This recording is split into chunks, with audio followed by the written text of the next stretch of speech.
ये कहानी है सुधा देवी की, जिसका पति उसे छोड़कर कुछ साल पहले जा चुका था, यानी कि दूसरी शादी कर चुका था। सुधा देवी अपने दो बच्चों के साथ बहुत ज्यादा खुश थी, जिसका नाम था राम और लक्ष्मण।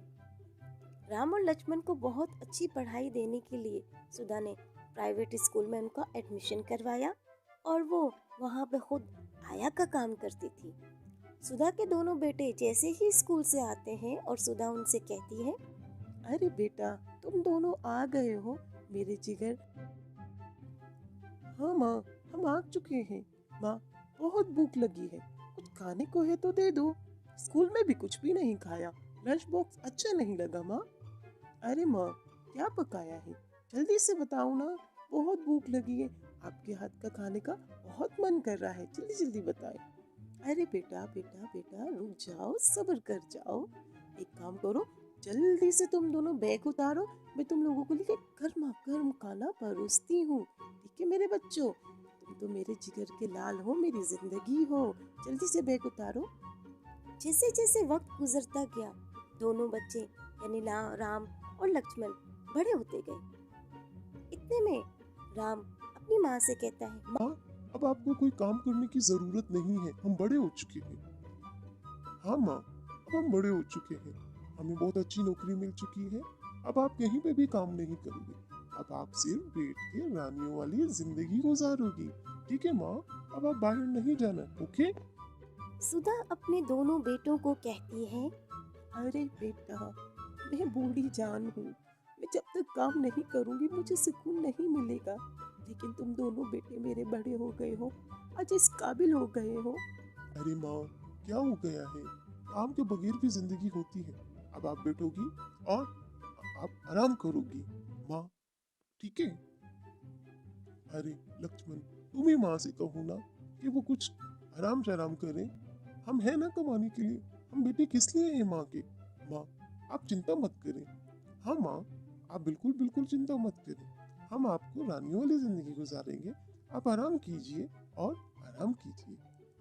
अरे बेटा, मैं क्या करूँ, मुझे तुम दोनों की शादी की भी बहुत ज़्यादा चिंता हो रही है। अगर तुम दोनों की नज़र में कोई लड़की है तो तुम लोग शादी कर लो बेटा। मैं लड़की कहाँ से ढूंढूंगी? ये मेरी बूढ़ी हड्डियाँ, मेरी बूढ़ी जान कहीं जाने के काबिल नहीं है। ठीक है। इतने में राम और लक्ष्मण अपनी अपनी पसंद की लड़कियों से शादी कर लेते हैं और बहुत खुश होते हैं और अपनी अपनी पत्नियों से कहते हैं, अरे गायत्री, मेरी बात सुनो। माँ बहुत अच्छी है, माँ ने हमें बहुत मेहनत से पाला है। और फिलहाल तुम माँ तीर्थ यात्रा पे गई है, उन्होंने कहा था कि तुम शादी कर लेना।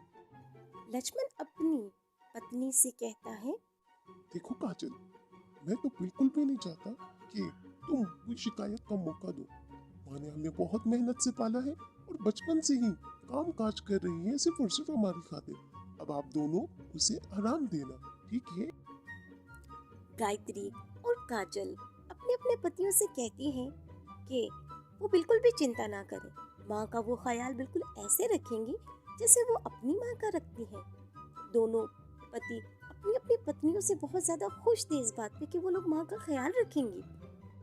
इतने में सुधा तीर्थ की यात्रा से घर पर वापस लौट के आ जाती है और बहुत ज्यादा खुश होती है क्योंकि उसके बेटे बहुएं जो लेके आ जाते हैं। यहाँ पे गायत्री अपनी सास के पास आती है और कहती है, माँ जी, मैं हूँ गायत्री, आपकी बड़ी बहू, और आप कैसे कहेंगे बिल्कुल वैसा वैसा होगा। इसके बाद काजल अपनी सास से कहती है, माँ जी, मैं आपकी छोटी बहू यानी कि काजल हूँ।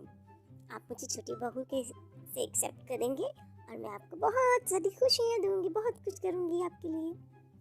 सुधा जो होती है वो अपनी बड़ी बहू के सर पर हाथ रखती है और उसे आशीर्वाद देती है और कहती है, जीती रहे बहू, हमेशा सुखी रहे, तो बहुत ही अच्छी है, बहुत अच्छा वक्त गुजरेगा तेरे साथ मेरा।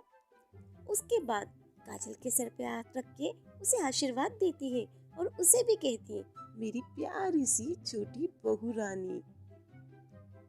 सुधा और काजल गायत्री बहुत ज्यादा खुश होते हैं और ये सिलसिला काफी देर तक चलता रहता है।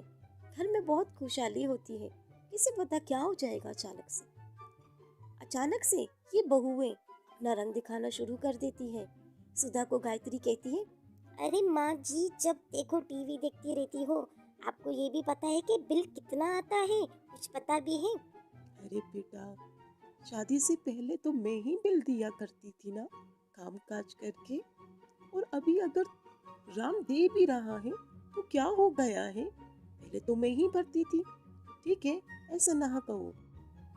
काजल जो है वो गायत्री से कहती है, अरे भाभी, आप ना एक काम कीजिए, आप रोटी बना दीजिए।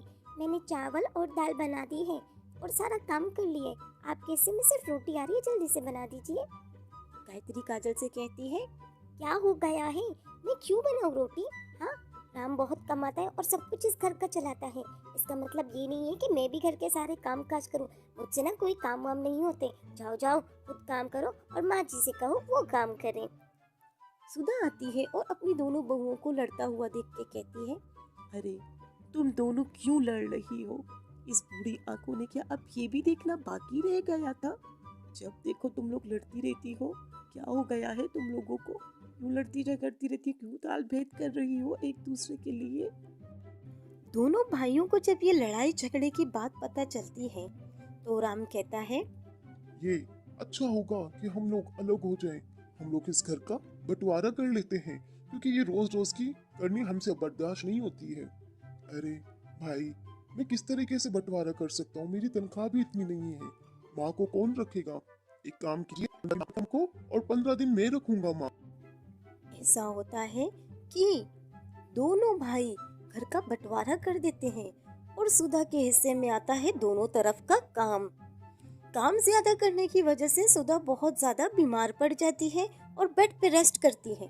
सुधा की बीमारी में सुधा की बड़ी बहू राम से कहती है, अरे इसे तो जल्दी से हॉस्पिटल दिखा देते हैं, नहीं तो ये मर जाएगी बुढ़िया और सब हमें कहेंगे कि हमने इसका इलाज भी नहीं करवाया है। कुछ तो पैसे होंगे इसके पास।